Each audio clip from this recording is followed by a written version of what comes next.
Hello students, कैसे हैं आप सब। और आज हम बात करने वाले हैं आपके 9th क्लास के chapter 1 matter in earth surrounding. तो उसमें हमने बात की थी कि मैटर कैसे होता है, कि उसकी परिभाषा क्या होती है, मैटर की डेफिनेशंस क्या होती हैं और कैटेगराइज कैसे किया जाता है उसको। आज हम बात करेंगे स्टेट्स के बारे में, state of matter. If we look around we have seen 3 type of state of matter.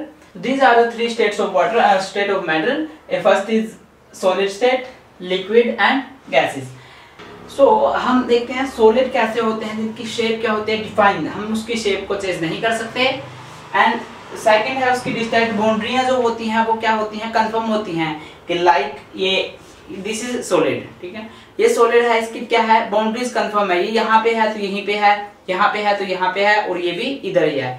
Then उसके बाद इनका क्या होता है, वॉल्यूम जो होता है वो फिक्स होता है, हम वॉल्यूम चेंज नहीं कर सकते। वॉल्यूम चेंज कैसे नहीं कर सकते, वॉल्यूम मींस क्या होता है, जो ये इसने स्पेस ऑक्यूपाई किया हुआ है। अब इसने स्पेस हम इसको क्या करते हैं, खींच करके ज्यादा लंबा नहीं कर सकते, या फिर ये समझ लीजिए कि आप इसको अगर इसमें हम हवा नहीं कर सकते या फिर इसको पंप भी नहीं कर सकते। तो ऐसी चीजें जिनको हम क्या, जिनकी शेप चेंज ना हो, जिनकी बाउंड्री चेंज ना हो, उसके बाद में क्या है आपकी फिक्स्ड वॉल्यूम्स रहे। एंड देन नेग्लिजिबल कंप्रेसिबिलिटी, उसको कंप्रेस करना, दैट मींस उसको कंप्रेस करना, वो क्या हो, कंप्रेस ना हो सके।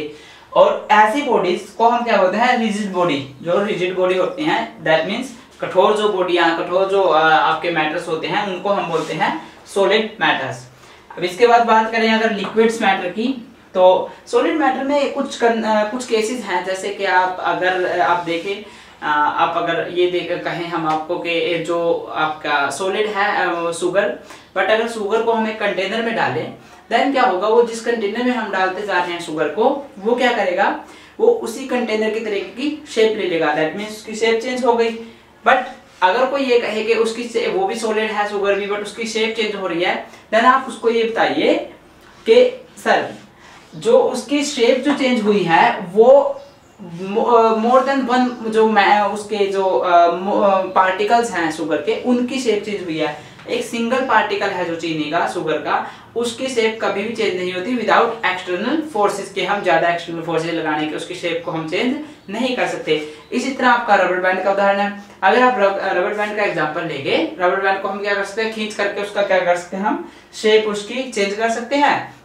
बट जब हम उस एक्सटर्नल फोर्स को हटा देंगे तो वापस से वो क्या करेगा, वो रिगेन कर जाएगा अपनी जो उसकी इनिशियल पोजीशन थी, इनिशियल जो उसकी शेप थी उसको रिगेन कर लेगा। तो दैट्स व्हाई उसकी शेप भी चेंज नहीं होगी विदाउट, जब तक हम एक्सटर्नल फोर्स लगाए रखेंगे सिर्फ तब तक उसकी शेप चेंज है। एंड एक और हम एग्जांपल ले लेते हैं इसमें, स्पंज लाइक ये, अगर आपको मैं बोलूं कि ये क्या है तो आप बोलेंगे कि ये क्या है, ये क्या है, ये सॉलिड है। बट अगर मैं आपको बताऊं, देखिए इसकी तो मैं शेप चेंज कर पा रहा हूं, तो इसका जो रीजन है दैट्स व्हाई कि इसके अंदर जो है एयर मॉलिक्यूल्स हैं, जो वो मैं जब इसको क्या करता हूं, मैं इसको स्पंज करता हूं, जब इसको मैं कंप्रेस करता हूं तो वो एयर मॉलिक्यूल, जो एयर है इसके अंदर की, जो एयर है वीकेंट स्पेस में, वो क्या करते हैं, वो बाहर निकल जाती है। वापिस से मैं क्या करता हूँ, इसको दोबारा से फिर से इसको जब मैं एक्सटर्नल फोर्स इस पे से हटा देता हूं तो वापस से ये क्या करेगा, अपनी जो पोजीशन है पहले वाली वही क्या करेगा, ये गेन कर लेगा। तो इस तरीके के ये कुछ एग्जांपल थे जो आपको पूछ सकते हैं कि वो ऐसा क्यों होता है, दैट्स व्हाई उनके रीजंस मैंने आपको बता दिए हैं। अब इसके अलावा हम बात करते हैं लिक्विड स्टेट के बारे में। लिक्विड स्टेट, लिक्विड तो आपने सुना ही है, वाटर हो गया आपका, मिल्क हो गया आपके, और एनीथिंग जो कि आपका फ्लो करे वो होती है आपकी लिक्विड। अब लिक्विड में क्या होता है, लिक्विड में इसको थोड़ा चेंज करेंगे हम, शेप जो होती है वो क्या होती है, वो डिफाइन नहीं होती है।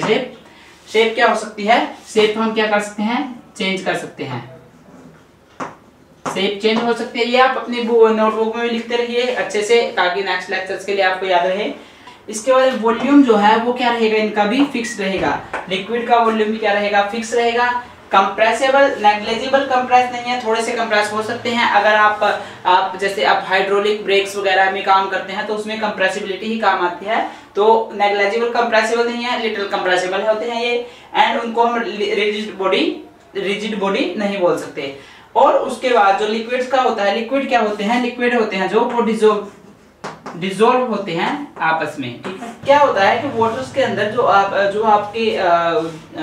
आपके जो लिक्विड हैं वो एक दूसरे में क्या हो सकते हैं, डिसॉल्व हो सकते हैं, और गैसेस भी आपकी वाटर्स के अंदर डिसॉल्व हो सकती है। तो जो आपके जो सी लेवल वाटर होता है उसमें क्या होती है, आपकी ऑक्सीजन जो होती है वो क्या होती है, ऑक्सीजन जो होती है वो डिसॉल्व होती है। इसी कारण जो सी में होते हैं आपके समंदर के अंदर, उसके अंदर जो है आपकी फिश वगैरह है वो क्या करते हैं, वो अच्छे से ब्रीदिंग कर सकती हैं। वो ब्रीदिंग में वो चीजें क्या करते हैं, हेल्पफुल होती हैं। तो ये क्या होता है, इसका एक ये भी है कि वो जो आपके लिक्विड हैं वो डिसॉल्व हो सकते हैं आपस में। देन उसके बाद हम बात करते हैं गैसेस के बारे में। अब गैसेस जो होती हैं जिनके कोई शेप जो है वो क्या होती है, डिफाइन नहीं होती है, वो क्या होती है, वो चेंजेबल होती है। और इसके बाद नेक्स्ट है उसका वॉल्यूम भी चेंज होता है, गैस का वॉल्यूम भी चेंज होता है। कंप्रेस हम कर सकते हैं, बिल्कुल कंप्रेसिबल होती है। और इसके बाद इनको हम रिजिड बॉडी नहीं बोल सकते। और गैसेस के अंदर डिसॉल्व हो जाती हैं। जैसे आप देख रहे हैं एटमॉस्फेयर में 2-3 गैसें मिली हुई हैं, उससे हमारा एटमॉस्फेयर बना हुआ है, तो वो भी डिसॉल्व हो सकती हैं आपस में। एंड देन उसके बाद हम बात करते हैं इनके जो आपका एक साइज के हिसाब से कि उनके मॉलिक्यूल्स का साइज और उनमें मॉलिक्यूल के बीच में स्पेस जो होता है वो किस तरीके से डिफरेंट होता है। तो देखिए जो मॉलिक्यूल्स में डिफरेंस होता है सॉलिड में होता है। सॉलिड में मॉलिक्यूल बहुत ज्यादा टाइटली बॉन्ड होते हैं और इनमें स्पेस वीकेंड बहुत कम होता है। ये देखिए वीकेंड स्पेस में बहुत कम है। बट लिक्विड में क्या होता है, लिक्विड में थोड़े से कम लेस टाइटली बॉन्ड होते हैं और इनके अंदर जो वीकेंड स्पेस है, जो आपका खाली स्पेस है, वो होता है थोड़ा ज्यादा as compare to solid. And then जो आपका गैसेस है, गैसेस के अंदर क्या होता है, गैसेस के अंदर वीकेंड स्पेस बहुत होता है, फ्रीली मूव करते हैं इसके मॉलिक्यूल्स। जो गैसेस के मॉलिक्यूल बिल्कुल फ्रीली मूव करते हैं, कहीं से भी कहीं पर भी जा कर सकते हैं।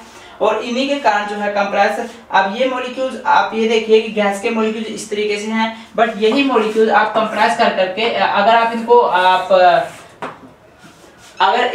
आप एक कमरे में, जैसे आपका ये समझिए कि आपकी एक बोतल के अंदर आपकी गैस है, छोटी सी गैस है, उसी बोतल गैस को अंदर आप पूरे कमरे के अंदर भी उसको सेपरेट कर सकते हैं, आपको फैला सकते हैं।